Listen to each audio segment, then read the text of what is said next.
Hello, Cherie Hansen here. I'm going to be sharing with you today a blog post that I wrote on my website, cheriehansen.com, which is a forthright telling of my journey for mindfulness training and finding a way to connect myself in a very honest way. This one is October 4th. It's called What Next? Staying Grounded.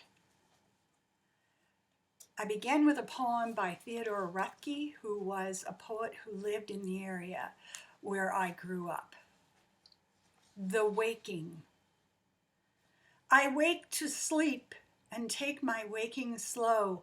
I feel my fate in what I cannot fear. I learn by going where I have to go. We think by feeling. What is there to know? I hear my being dance from ear to ear. I wake to sleep and take my waking slow. Of those so close beside me, which are you? God bless the ground. I shall walk softly there and learn by going where I have to go. Light takes the tree. But who can tell us how? The lowly worm climbs up a winding stair. I wake to sleep and take my waking slow. Great nature has another thing to do to you and me, so take the lively air and lovely. Learn by going where to go. This shaking keeps me steady. I should know what falls away is always and is near. I wake to sleep and take my waking slow. I learn by going where I have to go. My goal is to walk so softly on the ground, and there are times I stumble, swear, feel blinded by some fog created by my urge to keep myself safe and protected. The tension between the urge to create, go big, just fucking do something, and the necessity to be careful, orderly, not to take risks or attract too much attention from the eye of Sauron has pretty much been the backtrack beat of the movie of my life. What my ego is constantly whispering to me is, not good enough, not enough effort. You could have been so much bigger than this version of yourself. Why did you waste your time, your focus, your energy, your day, your week, your life? What my ego says to me. I think of those heartfelt movies wherein a marathon runner has his crippled little brother on his back. He chooses to run with the weight of the destroyed relative throughout the race. At times, I see my ego that way. I just keep carrying him or her or it with me, and sometimes the being is just too heavy for me to run the marathon with any spectacular results. But that image and message too are, I realize, from the ego weight I carry.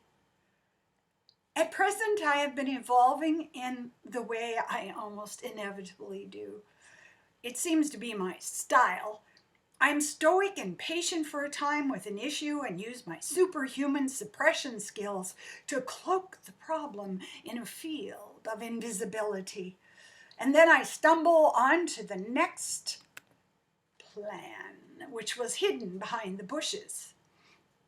My neck has disintegrating discs which have radiated migraines, earaches, and jackhammer skull pain for decades. It has gradually gotten better as I build the strength in my body and learn to work on flexibility. My digestion has been a mess since I witnessed the Paris attacks on the street where I was staying in November. My message to myself is highly nuanced. I'm doing well. I am armored. I am impervious. I had only one flashback after seeing the blood and hearing the screams of those dying. I have had no nightmares at all. I congratulated myself for staying in a field of love during and after the attacks. There was no hatred or personal fear arising. So, somewhere along the way, I decided to deal with the ignored messages from my body. First, I went to Body Talk, and the reader said I was carrying massive amounts of pain, but it was not my pain. It was pain from others that had lodged in my body. She placed her hands on my spine and released tension, which I could feel leaving like water from a burst pipe. The flowing out of that which I had been holding on to was something palpable. Next, I decided to go for physio. I had 2 treatments releasing some blocked areas in my body around my neck. After the second treatment, I could barely endure the pain. And I am tough. I have always prided myself on my ability to take it. I felt as if my skull were being attacked with a jackhammer from inside, from my brain. I had a massive migraine, pain shooting up my neck and out of my ears, and the constant presence of nausea. I awoke in so much simultaneous distress, it was impossible to focus on any one area. I allowed myself a sugary drink, took a Tylenol 3, and decided to just drug myself asleep with Gravol.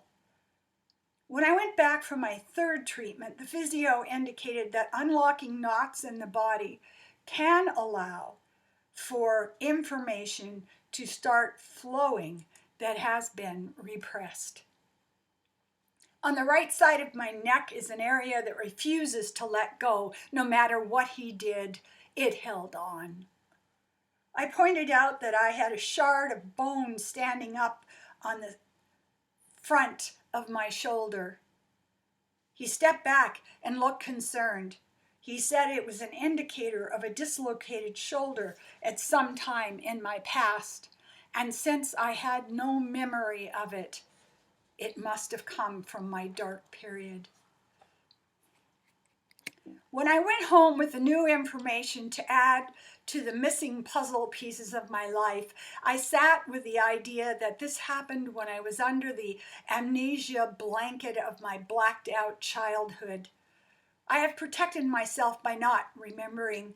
I have allowed myself to move forward in a healthy manner by not knowing what happened to me. So, in the last 4 years, I have been able to gather further evidence. An energy therapist told me of my broken cheekbone. A woman's retreat presented the information that not only my father, but my grandfather were dangerous to me. And now I own the information that my shoulder was dislocated and never reset properly. When parents hide the damage to their children so that the parents will not be found guilty, so much becomes unvalidated experience. What I have come to understand is that my journey has been about using my mind to reclaim my full presence. I studied, I read, I attended conferences, I went for counseling to Elizabeth Fry, on and off for 8 years, and then I let it rest. Next, I moved into working with spirit. I found a group of Catholic nuns who worked with energy, and it was while I was attending their support group the entire understanding came to me. I was attacked at 18 months when my father returned from World War II. From that period on, by those who should have been my protectors. What I came to accept is that I was lucky to be alive. The grief was mammoth. I cried almost steadily for 3 months. I had not known I had not let myself see. I had not consciously experienced the attacks at all. But the suppression was not working in my life. The spiritual work continued with the guidance of Gabor Mate in a retreat and through his books. My meditation practice became the anchoring center of my life. I began to be able to love and not hide how much others meant to me.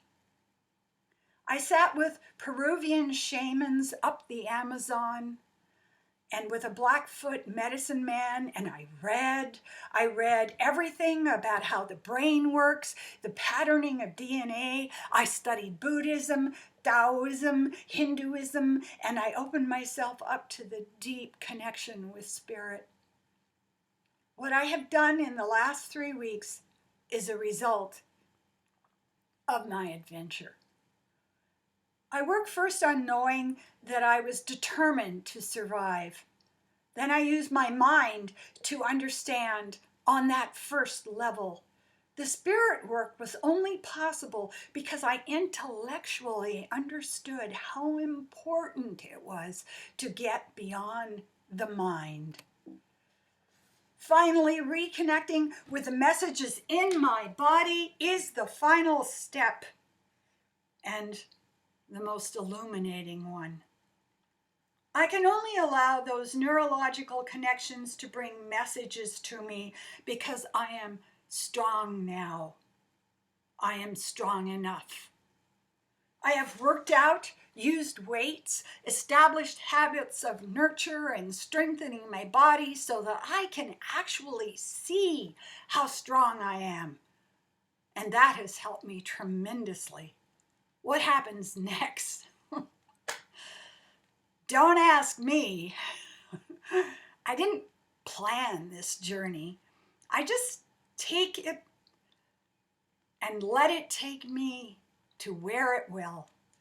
It is only afterwards that I can see how on purpose my path has been. As Rothke says, what falls away is always and is near. I no longer fear to be seen. I no longer fear the eye of Sauron. The greatest evil is to not see who we are and why. The greatest evil is to not allow ourselves to grow by doing whatever it takes. And I wait for the next directives with a vast curiosity. Life is such an adventure. The kiss that has awakened me from my deep sleep is my own. Thank you.